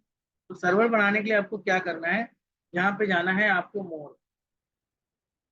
जब मोर पे करेंगे तो यहाँ पर आएगा पोस्ट डिप्लॉयमेंट कॉन्फ़िगरेशन, और यहाँ पर एक ऑप्शन आएगा promote this server to a domain. यानी आपको जो सेलेक्ट करना है नेक्स्ट वो है promote this server to a domain controller. इस सर्वर को हमें डोमेन कंट्रोलर बनाना है। जब ये क्लिक हो जाएगी इसके बाद आपको डिफरेंट ऑप्शंस आएंगे। इसके बारे में हम अभी थोड़ा डिटेल में एडीडीएस पढ़ेंगे तब समझ में आएगा। फिलहाल मैं सिर्फ कॉन्फ़िगरेशन का थोड़ा बता दूं इसीलिए मैं। तो यहाँ पर आपको सबसे पहले जो ऑप्शन लेनी है वो ये लेनी है, ऐड ए न्यू फॉरेस्ट। हमेशा ये क्या कर रहा है, जैसे एक जंगल की शुरुआत होती है एक पेड़ से, तो पहले हम बोले कि ये एरिया जंगल है, इस जंगल में पहला पेड़ हमारा मेन सर्वर है, तो इसे हम बोलेंगे ऐड ए न्यू फॉरेस्ट। एक नया फॉरेस्ट बनाते हैं। इस फॉरेस्ट में इसका डोमेन का नाम देंगे। तो डोमेन का नाम कुछ भी हो सकता है, जैसे इतने सारे हैं facebook.com, hcl.com, yahoo.com, सारे हैं। उसी तरह से हम यहाँ पर एक डोमेन का नाम दे सकते हैं। तो नेम और उस डॉट के बाद जो भी उसके डोमेन है उसके बेस पे हम दे सकते हैं। जैसे मान लो हमने यहाँ पर दे देते हैं, एग्जांपल देते हैं, हम यहाँ दे देते हैं स्टूडेंट डॉट।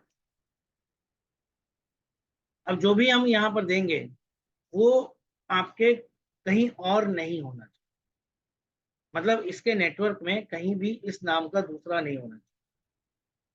तो दूसरा होगा अगर, तो ये फिर बोलेगा कि डिफरेंट नाम रखो, और अगर दूसरा नहीं है तो ये नेक्स्ट स्टेप आ जाए। तो हमें क्या चुनना है यहाँ पे, ऐड ए न्यू फॉरेस्ट, हमें डालना है स्टूडेंट डॉट। नेक्स्ट करते हैं। नेक्स्ट करने के बाद यहाँ पर दो फंक्शनल लेवल आती है, एक फॉरेस्ट बेस पे जो फॉरेस्ट्री बेस पे जाती है, और एक डोमेन बेस पे। तो इसको अभी डिटेल में मैं पढ़ूंगा कि कैसे फंक्शनल लेवल हम डिसाइड कर, ठीक है। फिलहाल है स्पेसिफाइड डोमेन कंट्रोलर कैपेबिलिटी, मतलब डोमेन कंट्रोलर के साथ और क्या क्या रहेगा। एक तो रहेगा डीएनएस सर्वर चाहिए, क्योंकि डोमेन नेम सर्वर ही जब तक अगर वो रोल नहीं में रहेगा तो मेरा जो डोमेन नेम जो है student.com ये काम नहीं करता। तो यहाँ देखो हमने डीएनएस रोल हमने यहाँ पर ऐड नहीं किया है, लेकिन यहाँ पर जैसे ही सेलेक्ट करेंगे ये ऑटोमेटिक वो डीएनएस रोल को ऐड कर, यानी डीएनएस की सर्विस स्टार्ट हो जाएगी। दूसरा है global catalogue. Global catalogue option देखो ये हटेगा नहीं। ग्लोबल कैटलॉग क्या करता है, ये समझ लो एक तरह का कैटलॉग हुआ। जैसे एग्जांपल देता, आप रेस्टोरेंट वगैरह जाते हो तो एक मेन्यू मिलता है कि यहाँ पर क्या क्या हमारे इधर में अवेलेबल है, वो उसको एक तरह से कैटलॉग भी बोलते हैं, यानी वहां पर लिस्ट होती है फाइल। उसी तरह से सर्वर में कितने यूजर बने, कितने डिवाइसेस अटैच हुए, कौन से नेटवर्क में कौन कहाँ है, क्या चीज, जितने भी चीजों को आप ऐड करते हो उन सब की एक लिस्ट बनाकर रखता है ग्लोबल कैटलॉग। अब ये पहला सर्वर है तो इसके पास ग्लोबल कैटलॉग भी बनना चाहिए, ताकि आपके जितने भी रिसोर्सेस है उन सब का रिकॉर्ड कहीं ना कहीं। अब मान लो यूजर बनाया 4 यूजर, तो चारों यूजर का रिकॉर्ड कहीं ना कहीं तो लिखा जाए, वो लिखने का काम ग्लोबल कैटलॉग सर्वर, ठीक है। फिलहाल हम क्या करते हैं, अब यहाँ पर आगे बढ़ने के लिए सबसे पहले हमें टाइप करना है, type the directory services restore mode. इसे हम बोलते हैं DSRM पासवर्ड। एक जो हो गया वो आपका सर्वर का पासवर्ड है। ये जो पासवर्ड जो लगेगा, ये पासवर्ड लगेगा रिकवरी के लिए। इन द सेंस अगर किसी वजह से मेरा सर्वर में कोई प्रॉब्लम आती है, तो जैसे बाकी ओएस में सेफ मोड भी बोलते हैं, तो इसका होता है DSRM, मतलब सर्विस डायरेक्टरी सर्विस का रिस्टोर मोड है। तो डायरेक्टरी सर्विस जो हम इंस्टॉल कर रहे हैं, अगर इसमें रिलेटेड कोई भी इश्यूज आती है तो हम DSRM पासवर्ड से भी ऑन करके, यानी जब सेफ मोड, इसका सेफ मोड में जब ऑन करने जाओगे तो वहां पर DSRM पासवर्ड मांगे। ये सिक्योर इसलिए करते हैं ताकि कोई डायरेक्टली सेफ मोड ऑन करके भी मेरे सर्वर को एक्सेस ना कर, इसलिए यहाँ पर DSRM पासवर्ड भी देना जरूरी है। अब ये पासवर्ड सेम भी दे सकते हो और डिफरेंट भी दे सकते हो, ये आपके ऊपर। नेक्स्ट करेंगे। नेक्स्ट करने के बाद अब ये बता रहा है कि डीएनएस का डेलीगेशन। तो डीएनएस का अभी हम कोई काम नहीं कर रहे हैं, क्योंकि ये बोल रहा है कि अभी डीएनएस क्रिएट नहीं हुआ है और क्रिएट करना है। तो डेलीगेशन है, इसके लिए हम डायरेक्ट बाय डिफॉल्ट जो है उसी के ऊपर चढ़ देते, ये सिस्टम अपने आप डीएनएस की जितनी जरूरत है वो पूरी कर। नेक्स्ट करने के बाद आपका आएगा net BIOS name. Net BIOS name वो होता है जो कंप्यूटर के नेम को ज्यादातर डिफाइन करता है, नेट बायोस। यानी network basic input output system जैसे अब जैसे हमने दिया था student.com, तो स्टूडेंट नेम को ये नेटबायस नेम की तरह यूज करना है। फिर हम करते हैं इसे नेक्स्ट। अब ये भी चेक करेगा कि ये नेटबायस नेम कहीं दूसरे के पास भी तो नहीं है। अगर दूसरे के पास हुआ तो नेक्स्ट नहीं आएगा, दूसरे के पास नहीं हुआ तो नेक्स्ट आएगा। अब ये नेक्स्ट आ गया। अब यहाँ पर ये 3 तरह के स्पेसिफिक फोल्डर बनाता है। एक है आपका डेटाबेस का फोल्डर, जो भी डेटाबेस आपका जो क्रिएट होगा उसके लिए। सर वहां पे दूसरा अभी आपने क्या फिल किया था? किस चीज? इसके बैक जो पीछे जाके आपने अभी क्या क्या फिल किया था प्रीवियस में? वो था नेटबायस नेम। नहीं क्या वो ठीक है, मतलब उसमें फिल क्या किया आपने? देखो जनरली क्या है, कंप्यूटर आप अगर मान लो नेटवर्क में एक्सेस करते हो कोई 2 सिस्टम, तो आईपी से एक्सेस करते हैं हम, मतलब // डालते हैं, उसका कोई यस भी यस शेयर फोल्डर यस आपको मिल जाता है। यस। लेकिन अगर // करके मैं नाम डालना चाहता हूँ तब तो होस्ट नेम के थ्रू भी तो हम दे सकते हैं। वो होस्ट नेम थोड़ी होती है। होस्ट नेम के थ्रू कैसे होता है? होस्ट नेम तो इसे कमांड कि उसके कंप्यूटर का नाम होता है, लेकिन वो कंप्यूटर का हाँ नाम हाँ नेटवर्क में कैसे जाएगा?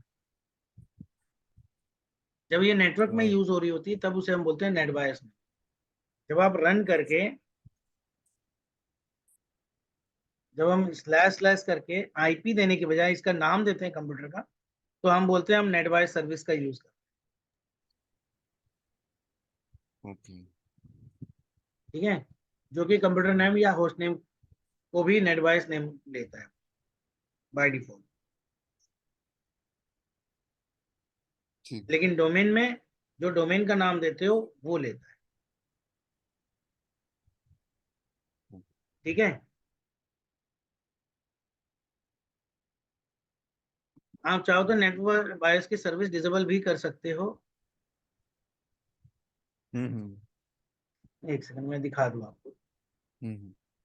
देखो, आप यहाँ पे जाओगे जहां पर हम आईपी देते हैं। ठीक है, तो एग्जांपल लेते हैं ncpa.cpl। जा रहा हूं मैं। मान लो अभी मेरे वाईफाई पे चल रहा है या इस पे चल रहा है, नेटवर्क पे जो भी है, आपको क्या करना है, खासकर लैंड नेटवर्क पे या इस पे भी जा सकते हो। आप जाओगे प्रॉपर्टीज, IPv4 के प्रॉपर्टीज पे जाइए। यहाँ यूज द फॉलोइंग सर्विस करके आप एडवांस में जाकर यहाँ आपको आता है DNS। अभी आईपी नहीं है इस पे, एक आईपी वाला ले लेता हूँ, शायद दिख जाए। इस पे भी आईपी, कुछ भी आईपी डाल दे रहा हूँ। ठीक है, एडवांस्ड। विंस में यहाँ पर देखो, ये आपको एक ऑप्शन दिया है, नेटबायस सेटिंग। डिफॉल्ट का मतलब होता है use NetBIOS setting from the DHCP server if static IP address is used और the DHCP server does not provide NetBIOS setting. तो वो स्टैटिक आईपी के थ्रू मैचअप कर लेता है। अगर आप इसे एनेबल करना चाहते हो, डिसेबल करना चाहते हो, आप यहाँ से ऑप्शन सेटिंग कर सकते सर इसका मतलब ये हो गया ना, जैसे अगर हमने किसी पीसी का कंट्रोल, मतलब किसी पीसी का कुछ फोल्डर वगैरह शेयर किया होगा तो वो देखना है, तो उसमें हम आईपी डालते हैं ना? हो। ये क्या करता है नेटबायोस, अगर मैं आपको बोलूं, हर कंप्यूटर की एक आईपी होती है। हम्म अब वो कंप्यूटर की, अगर हमें किसी दूसरे की फोल्डर को एक्सेस करना हो, मान हम्म लो आपका 2 सिस्टम है, आप दूसरे सिस्टम को एक्सेस करने के लिए आप क्या करते हो, // और दूसरे सिस्टम की आईपी, यही है तरीका। तो सर एक तरीका ये भी तो है होस्ट नेम के साथ, जैसे एक अगर हमने दूसरे हाँ, पीसी में तो प्रिंटर अगर ऐड मैं किया यहाँ उसको। पे वही बता रहा हूँ कि अगर आप कोई हम्म होस्ट नेम डाल देते हो, जैसे हम्म दूसरे पीसी का नाम हो, एग्जाम्पल लेते हैं PC1 डाल दिए, हम्म और वो पीसी रनिंग में है, तो हम्म। ये नेटबायोस की वजह से उसको पिक करेगा। ठीक ठीक ठीक ठीक। यानी नेटबायोस क्या है, आपके होस्ट नेम और आईपी के बीच में लिंक बनाकर रखता है। ठीक है।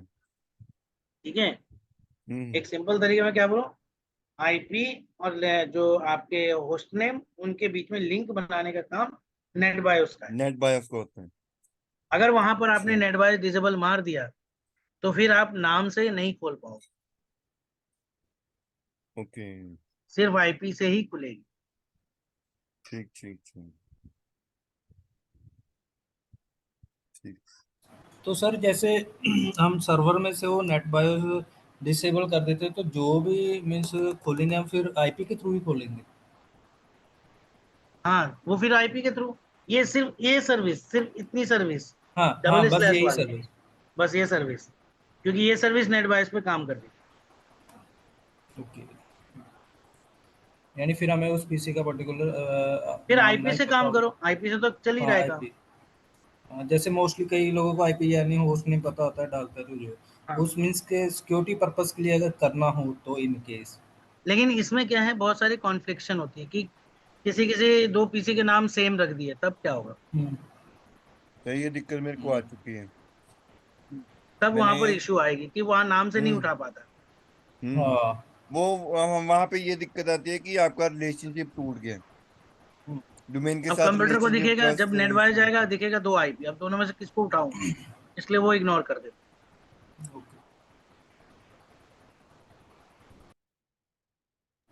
यस। ठीक है, ओके। बाकी हमने सर्विसेज जो भी इसमें एनेबल की है, वो सारे ये दो तरह के फोल्डर्स पे लिखी जाती है। पहली फोल्डर बनती है NTDS folder, new technology directory service, और दूसरी बनती है सिसवॉल फोल्डर, जिसे हम बोलते हैं सिस्टम वॉल्यूम इंफॉर्मेशन। तो ये दो तरह के फोल्डर में ये जो भी चीजें हमने किया, वो सारी इंफॉर्मेशन इन दोनों फोल्डर्स में स्टोर किया जाता है। इसके बाद अगर आप नेक्स्ट करते हो, नेक्स्ट करने के बाद आपको यहाँ पर पूरी सिलेक्शन की एक समरी पेज हो जाती है। और ये अगर आपको एक स्क्रिप्ट के रूप में चाहिए, जैसे पावरशेल वगैरह स्क्रिप्ट के रूप में इंस्टॉल करता है, तो आप यहाँ से स्क्रिप्ट देख सकते हो। ये स्क्रिप्ट है इसकी। अब इस स्क्रिप्ट को आप कॉपी करके रख लो या इस फाइल को सेव करके रख लो। तो अगर आप विंडोज पावरशेल के थ्रू अगर कभी IDEA का डिप्लॉयमेंट करना चाहते हो, तो आपको सिर्फ ये स्क्रिप्ट लिखनी है।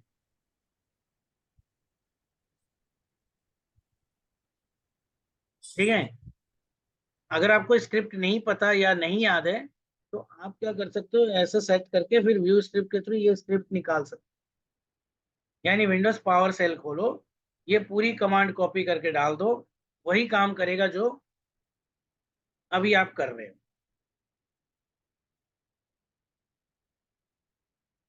ठीक है,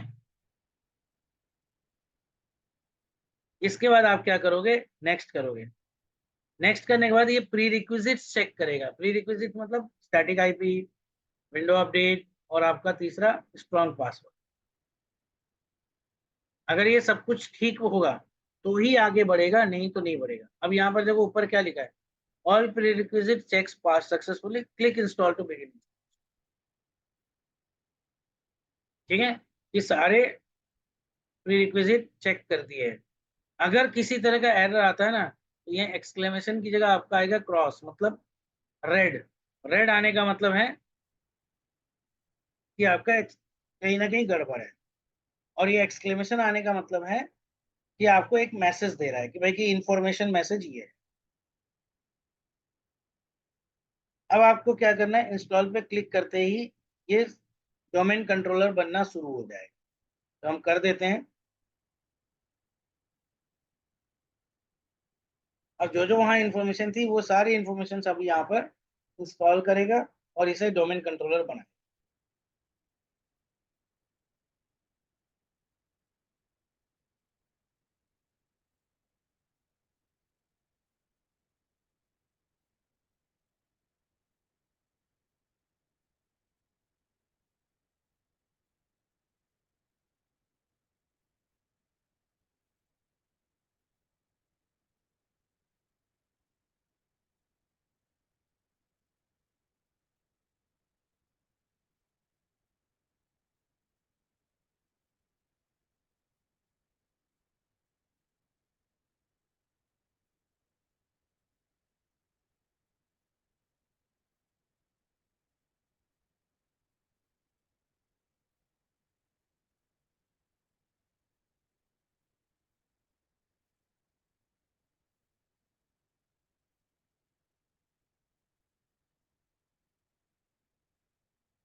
ठीक है, ये हो गया, क्लोज कर दो, ये रीस्टार्ट हो जाएगा, ये अपने आप रीस्टार्ट होगा थोड़ी देर में। मैं सिर्फ बंद कर दे रहा हूँ, ये अपने आप देखो, अपने आप रीस्टार्ट हुआ, मुझे रीस्टार्ट करने की जरूरत नहीं।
देखो, सबसे पहले तो आपको यही नजर आएगा कि हमने अभी स्टूडेंट का एक डोमेन बनाया है, एडमिनिस्ट्रेटर।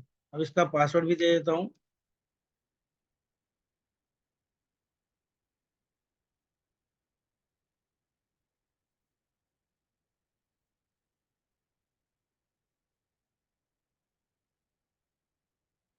अब ये डोमेन कंट्रोलर बन गया।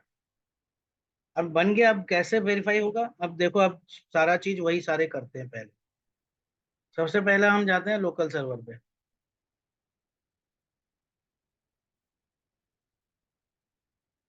जो मैंने आपको 3-4 स्टेप बताए। सबसे पहला आप यहाँ पर ध्यान दो, वर्क ग्रुप की जगह क्या हो गया?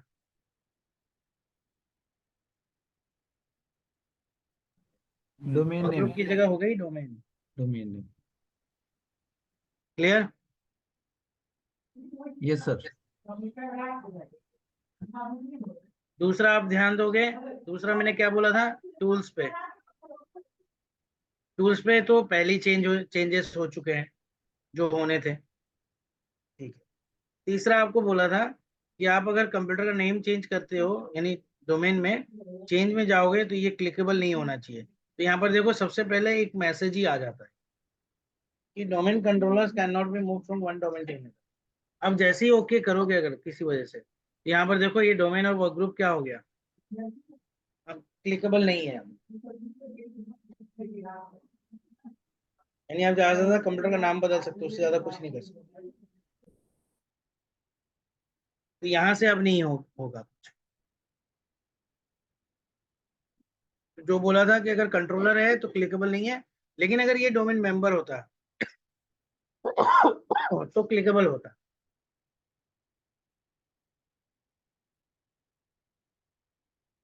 ठीक है, अच्छा। और अगर आप यहाँ पर ध्यान दो, तीसरा मैंने आपको क्या बोला था, LUSR वाले, याद है? ये कमांड हमने लिया, हम ओके करते हैं। देखो अब क्या आ रहा है, लोकल यूजर्स एंड ग्रुप्स के बेस में क्रॉस आ रहा है, यानी अब यहाँ से यूजर मैनेजमेंट नहीं होगा। अब अगर यहाँ से यूजर मैनेजमेंट नहीं होगा तो कहाँ से होगा? उसके लिए अब आपको नेक्स्ट कमांड है dsa.msc।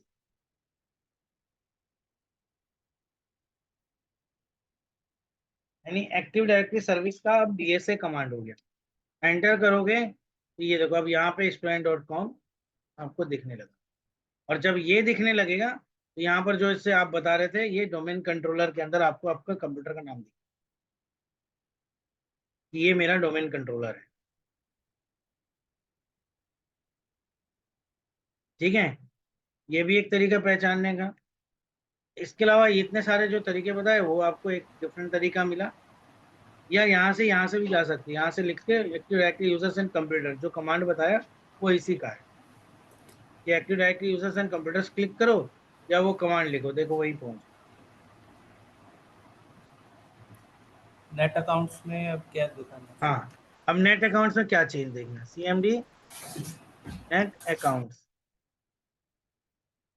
देखो क्या लिखा आ रहा है,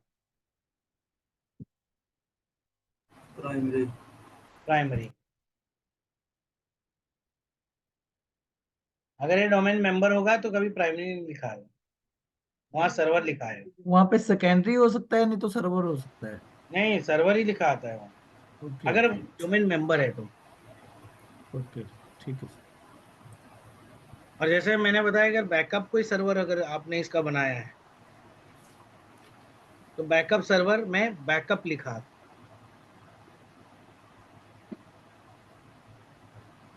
सेकेंडरी ये सर्वर नहीं होगा, बैकअप सर्वर। तो यहाँ पर प्राइमरी की जगह बैकअप लिखा है, तो इससे आप पहचान सकते हो कौन मेन सर्वर है और कौन बैकअप वाला है। एडिशनल नहीं लिखा हो सकता? एडिशनल। नहीं, यहाँ पे बैकअप लिखा था, मैं अभी बैकअप सर्वर बनाकर भी दिखा। Okay okay. ठीक है, ठीक है। ये एक सर्वर की क्लैरिटी हो गई आप, ये एक सर्वर किस तरह से आप पहचान सकते हो। यानी डोमेन कंट्रोलर, डोमेन क्लाइंट और एक वर्क ग्रुप, ये तीनों मोड में आप बड़े इजीली तरीके से डिफरेंस कर सकते हो।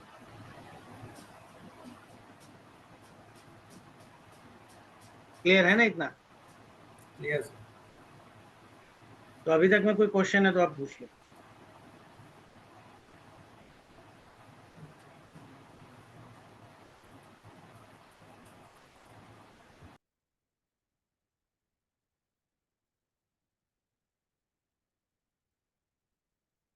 नहीं है? नहीं है सर। ठीक है, नो इशू।